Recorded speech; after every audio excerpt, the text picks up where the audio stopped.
नमस्कार, आप देख रहे हो रफ्तार मीडिया और मैं आपके साथ प्रियंका मलिक हाजिर उत्तराखंड की तमाम छोटी बड़ी खबरें लेकर खबरों का रुख करेंगे, लेकिन सबसे पहले एक नजर हेडलाइंस पर।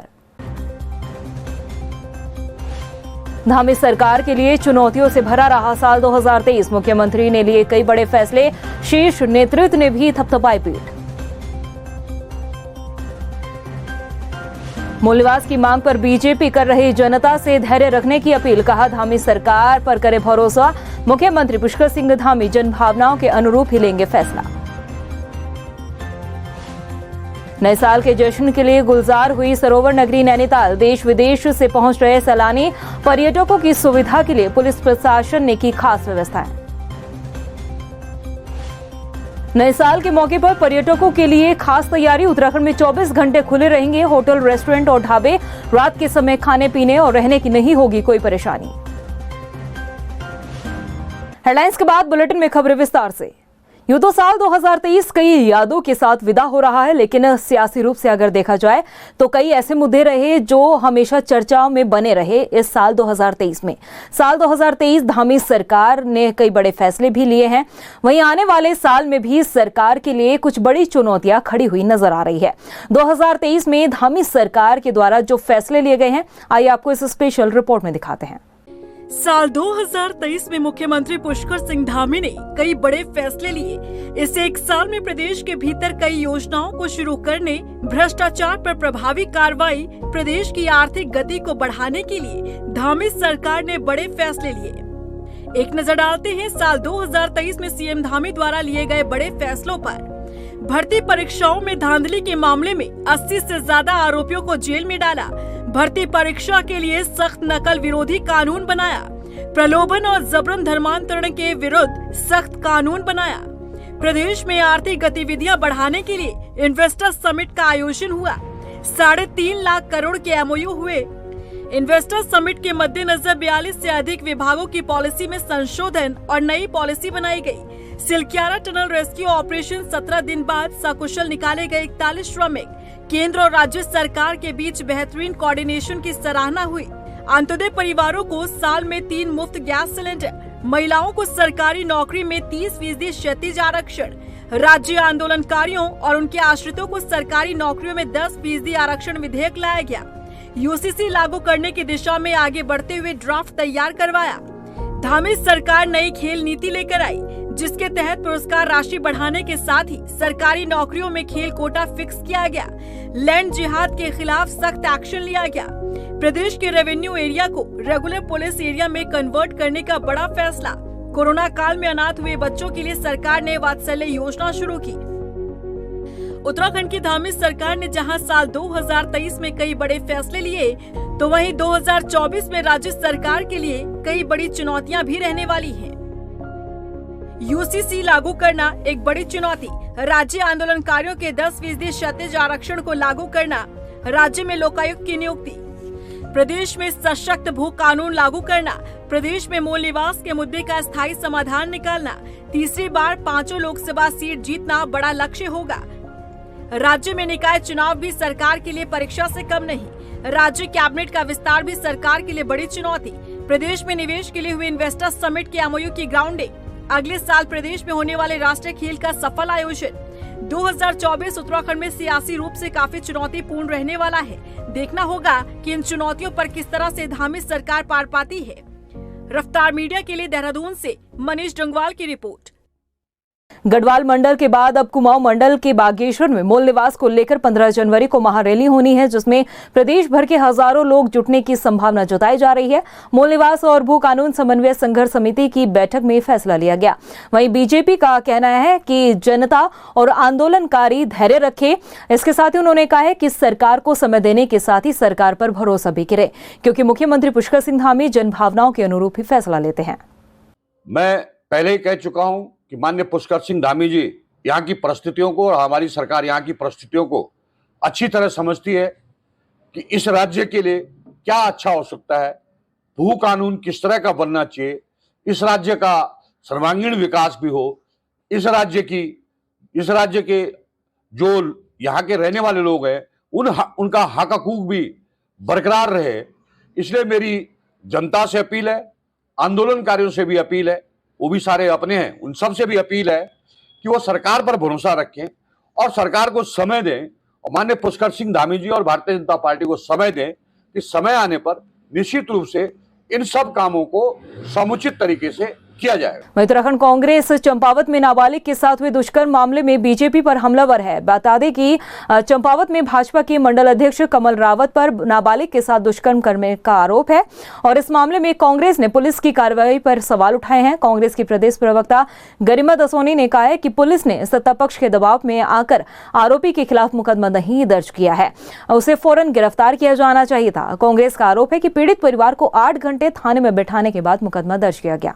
ये देखिए कि आज ही नाबालिग बच्ची के साथ कई महीनों से दुष्कर्म करते हुए मंडल अध्यक्ष यानी कि मुख्यमंत्री जी के गृह जनपद चंपावत से ये खबर आ रही है कि तल्ला देश का ये मंडल अध्यक्ष है कमल रावत, जो कि कई महीनों से नाबालिग का दुष्कर्म कर रहा था। मां सहित जब परिजन पहुंचे हैं कोतवाली में केस दर्ज कराने के लिए तो 8 घंटे की मशक्कत ही नहीं, उनको जद्दोजहद करनी पड़ी मीडिया बंधुओं से तक रूबरू होने में। मीडिया बंधुओं से भी उनको नहीं मिलने दिया गया और भारी जन दबाव के चलते 8 घंटे बाद पॉक्सो के तहत केस दर्ज हुआ है। सवाल ये उठता है कि आज प्रदेश में जितने भी दुष्कर्म हो रहे हैं या कुकर्म हो रहे हैं उसमें सब में भारतीय जनता पार्टी के नेताओं और कार्यकर्ताओं की क्यों संलिप्तता नजर आ रही है। नए साल के मौके पर पर्यटन नगरी नैनीताल पर्यटकों से गुलजार हो चली है। जिले में नए साल के जश्न को मनाने के लिए देश विदेश से सैलानी पहुंच रहे हैं। आपको बता दें कि पर्यटकों की भीड़ को देखते हुए पुलिस प्रशासन ने अलग अलग व्यवस्थाएं की है। पार्किंग के लिए कई पॉइंट चिन्हित किए हैं। इसके साथ ही जगह जगह वाहनों की चेकिंग की जा रही है। जिन होटल में पार्किंग की व्यवस्था है केवल उन्हीं वाहनों को शहर में भेजा जा रहा है। पर्यटकों की सहूलियत के लिए पुलिस ने शटल व्यवस्था भी की है। देखिए, नैनीताल में जो नववर्ष का सीज़न है वो हमेशा से ही काफ़ी बड़ा रहता है और इस बार भी काफ़ी संख्या में पर्यटक आ रहे हैं। तो इसको मद्देनज़र रखते हुए हम लोगों ने अपना ट्रैफिक प्लान तैयार कर लिया और ट्रैफिक प्लान ने आउट भी कर लिया है। नैनीताल शहर में जैसे आप लोगों को पता है कि जिन होटल्स में पार्किंग अवेलेबल है वहाँ टूरिस्ट सीधा अपनी गाड़ी लेके जा सकता है, लेकिन ऐसे होटल्स जहाँ पर टूरिस्ट के लिए पार्किंग नहीं है वो शटल सर्विसेज वहाँ तक अलाउ है। तो इसको चेकिंग करने के लिए हमने जो है हमारा रूसी दोनों तरफ वहाँ पे चेकिंग शुरू कर दी है और वह जो व्हीकल है उनका डाइवर्जन शुरू कर दिया। कल तो बहुत अच्छा लगा, हम लोग कल पहुँचे थे, बट आज देख के लग रहा है कि बहुत भीड़ है ड्यू टू ये लॉन्ग वीकेंड क्रिसमस वाला। आज बहुत ही भीड़ है, यहाँ बंद कर दिया है। ऊपर नैना देवी मंदिर के लिए भी यहाँ से कैब लेके फिर जाना है। नाटू ये कह रहे हैं कि हमें नैनीताल छोड़ेंगे भी, वहाँ से हमें फिर चेंज करना है। नए साल पर जश्न मनाने के लिए बड़ी संख्या में सैलानी पहाड़ों का रुख कर रहे हैं और इस बीच उत्तराखंड सरकार ने बड़ा फैसला लिया है। नए साल पर पर्यटकों के लिए 24 घंटे होटल, रेस्टोरेंट और ढाबे खुले रहेंगे। 30 दिसंबर से 2 जनवरी तक रात के समय सभी रेस्टोरेंट और होटल 24 घंटे खुले रहेंगे। सभी प्रतिष्ठानों को शर्तों के साथ सेवा देने की इजाजत दी गई है। इस फैसले पर होटल रेस्टोरेंट मालिकों का क्या कुछ कहना है, आइए आपको सुनाते हैं। नए साल का जश्न मनाने के लिए जगह जगह से लोग देहरादून पहुंचते हैं और नए साल का लुत्फ़ लेने के यहाँ पर मसूरी से होते हुए और यहाँ पर पूरे देहरादून में यहाँ पर लोग आते हैं, पर्यटक आते हैं। इस वक्त मैं खड़ा हूँ देहरादून का जो मेन जगह है, यहाँ पर इसे इनामिला बिल्डिंग बोलते हैं, जहाँ पर जगह जगह पर तमाम रेस्टोरेंट हैं और तमाम वेज और नॉन वेज लवर्स के लिए ये जगह जानी जाती है और बहुत पुराने समय से फेमस भी है। इस वक्त हम खड़े हैं दून दरबार में, जहाँ पर आपको दिखाएंगे कि नए साल में जो आदेश सरकार द्वारा जारी किए गए हैं कि 24 घंटे 31, 1 और 2 तारीख को यहाँ पर रेस्टोरेंट खुले रहेंगे, क्योंकि जो प्रदेश में जो बाहर से पर्यटक आते हैं उनके लिए जितनी भी सामग्री है, खाने की सामग्री, वो उपलब्ध हो पाए और कोई परेशानी का सामना ना करना पड़े। यहाँ पर जो होटल मालिक हैं, जो रेस्टोरेंट के मालिक हैं, उनसे बात करेंगे। भाई साहब, आपका नाम? मेरा नाम नवाब कुरैशी है। नवाब जी, किस तरह से देखते हैं आपकी जो आदेश आए हैं 24 घंटे खुलने के, उन्हें किस तरह से देखते हैं सरकार के आप? ये बहुत अच्छे आदेश आए हैं सरकार की तरफ से। आने वाले लोगों को, टूरिस्ट को दिक्कत नहीं होती जो रात को परेशान होते हैं 24 घंटे के लिए, इसलिए हमें आदेश अच्छे लगे। हमें आदेश हम खोलेंगे भी और सहयोग भी करेंगे। पूरा प्रशासन भी सहयोग करता है, सरकार भी बहुत सहयोग करता है। हम इसको 24 घंटे के लिए खोलेंगे। और किस तरह से देखते हैं आपकी जो तमाम यहाँ पर, कई बार ऐसा होता था कि कई पिछले साल भी आदेश जारी हुए हैं, इस साल भी हुए हैं, पहले के मुताबिक जो है लोगों को खासा परेशानी का सामना करना पड़ता था, खाना नहीं मिलता था, लोग भटकते थे इधर से उधर पर्यटकों को। अब कितनी यहाँ पर सहूलियत इसको मानते हैं आप? नहीं, बहुत सहूलियत मिलेगी इस बार और काफ़ी लेट तक खोलेंगे हम। सभी वैरायटी मिलेगी उनके यहाँ पे, पूरा खाना मिलेगा, आने में लोगों को दिक्कत नहीं होगी। रात लेट तक खोलेंगे हम, लेट नाइट तक। क्या क्या यहाँ पर जो आपका ये रेस्टोरेंट बहुत पुराना रेस्टोरेंट है और जाना माना रेस्टोरेंट है, क्या क्या यहाँ पर वेज नॉन वेज क्या क्या चीज़ें यहाँ पर उपलब्ध हैं आपके यहाँ पे सभी तरह के नॉन वेज मिलते हैं, रोटियाँ मिलती हैं, वेज की काफ़ी आइटम मिलते हैं। चंगेज़ी चिकन हमारा बहुत फेमस है, अफगानी बहुत फेमस है, सभी खाने मिलते हैं हमारे यहाँ। वेज नॉन वेज दोनों मिलेंगे और 24 घंटे मिलेंगे, कभी भी आदमी आ सकता है, कभी भी खा सकता है।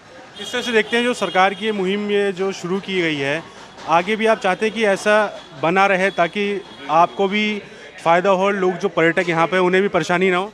हम ये चाहते हैं कि आगे भी ये रहे, ये सिस्टम चलता रहे तो अच्छा रहे, आने वाले लोगों को दिक्कत नहीं होगी बिल्कुल भी, ये दिक्कत बिल्कुल दूर हो जाएगी और अच्छा है, आने वाला आदमी परेशान कोई भी ना हो, ये चाहते हैं हम भी। तो यहाँ पर ख़ास तौर से रेस्टोरेंट मालिक का भी ये कहना है कि 24 घंटे का जो आदेश है सरकार के द्वारा जो किया गया है, ये बहुत अच्छा आदेश है और हमेशा आगे भी ऐसा बना रहे ताकि जो पर्यटक यहाँ पर आते हैं उनको किसी भी तरह की परेशानी का सामना ना करने पड़े।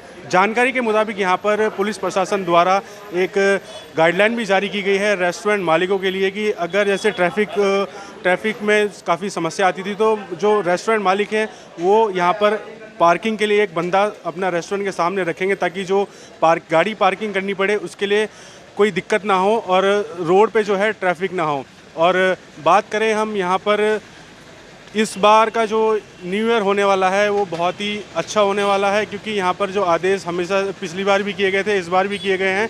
पर्यटकों को खासा जो है फ़ायदा इससे मिलने वाला है क्योंकि किसी को भटकना नहीं पड़ेगा। रात बेरात जो है 24 घंटे यहाँ पर रेस्टोरेंट खुलेंगे। अब आगे की क्या रणनीति सरकार की रहेगी अगले न्यू ईयर के लिए, ये देखना बाकी है। देहरादून से रफ्तार मीडिया के लिए मैं सुशांत सिंह।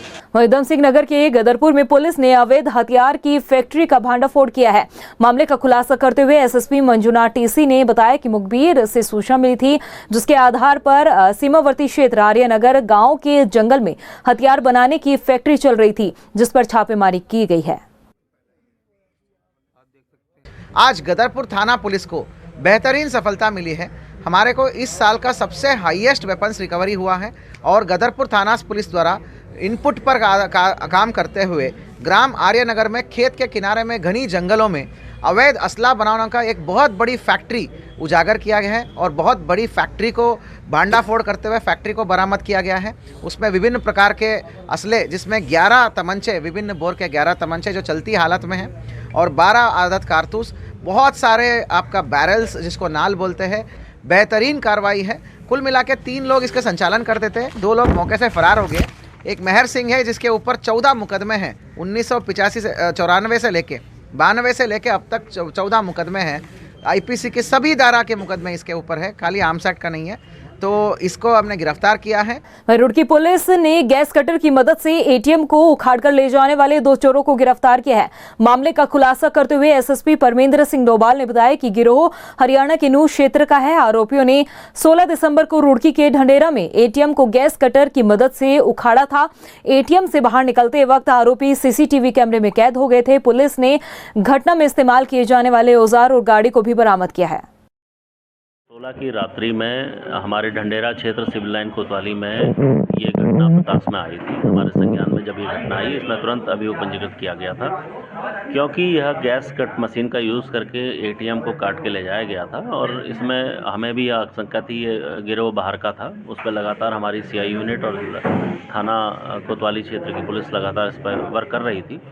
कल इसमें इनकी अरेस्टिंग हुई है और जो घटना में प्रयुक्त वाहन है, गैस कट मशीनें वगैरह हैं और 2 अभियुक्त और उसमें जो लूटी गई जो सामग्री थी, जो चोरी की गई थी, वो भी 50,000 रुपये और उस सामग्री से जो फ़ोन यूज़ उन्होंने ख़रीदे थे वो सब हम लोगों के द्वारा रिकवर किए गए हैं। शामिल थे कितने थे? ये पूरे गैंग में करीब 6 लोग शामिल थे जिसमें 2 की अरेस्टिंग हो चुकी है। 4 लोग अभी अभियुक्त जिनकी अरेस्टिंग होनी शेष है। उत्तराखंड में भू माफिया आसानी से अपने मंसूबों में कामयाब हो रहे हैं। जमीनों को खुर्द-बुर्द कर ठिकाने लगाने में कोई कसर नहीं छोड़ी जा रही है। वजह है प्रदेश में सशक्त भू कानून का ना होना, जिसे लेकर इन दिनों राज्य में काफी हंगामा देखने को मिल रहा है और इन सब के लिए जिम्मेदार ठहराया जा रहा है पूर्व की त्रिवेंद्र सरकार को, जिन्होंने उद्योग लगाने के नाम पर भूमाफिया को पैर पसारने का मौका दिया, लूट की छूट दी। ये रिपोर्ट देखिए।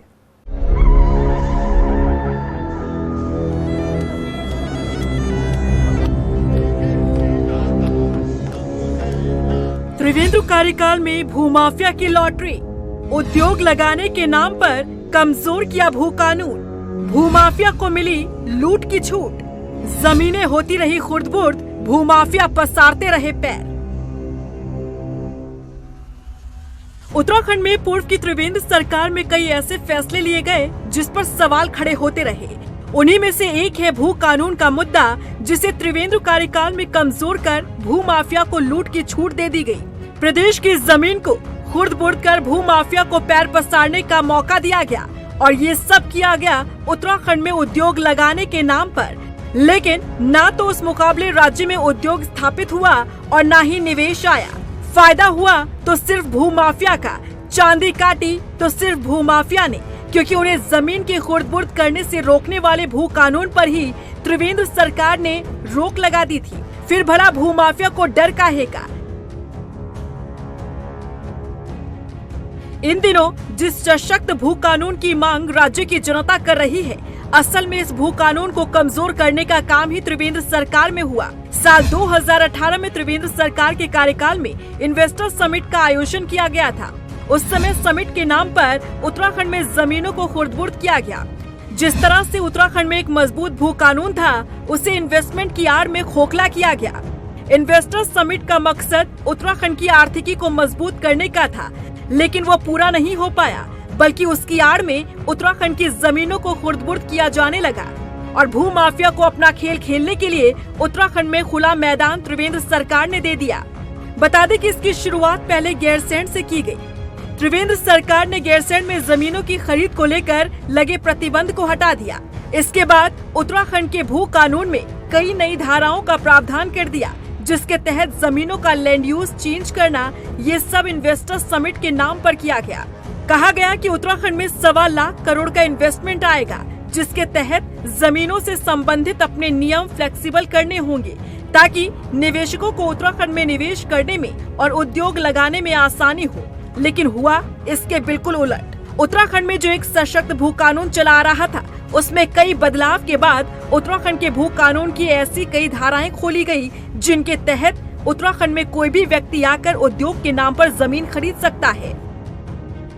इसी दौरान त्रिवेंद्र सरकार द्वारा एक और बदलाव किया गया और प्रदेश के कई नगर निकायों का विस्तार कर दिया गया। कई ऐसे पहाड़ी छोटे शहर जो अब तक निकायों के अधीन नहीं थे, उन्हें निकायों का दर्जा दिया गया, जिसका अंजाम ये हुआ कि उत्तराखंड का जो एक बचा खुचा भू कानून था, वो अब इन इलाकों में लागू नहीं हो रहा था, जिसके बाद उत्तराखंड में जमीनों की खरीद फरोख्त और आसान हो गई और ऐसे भू माफिया को अपना खेल खेलने के लिए मैदान मिलता चला गया। भूमाफिया उत्तराखंड की जमीन को खुर्द-बुर्द कर ठिकाने लगाते रहे और अपनी जेब भरते रहे।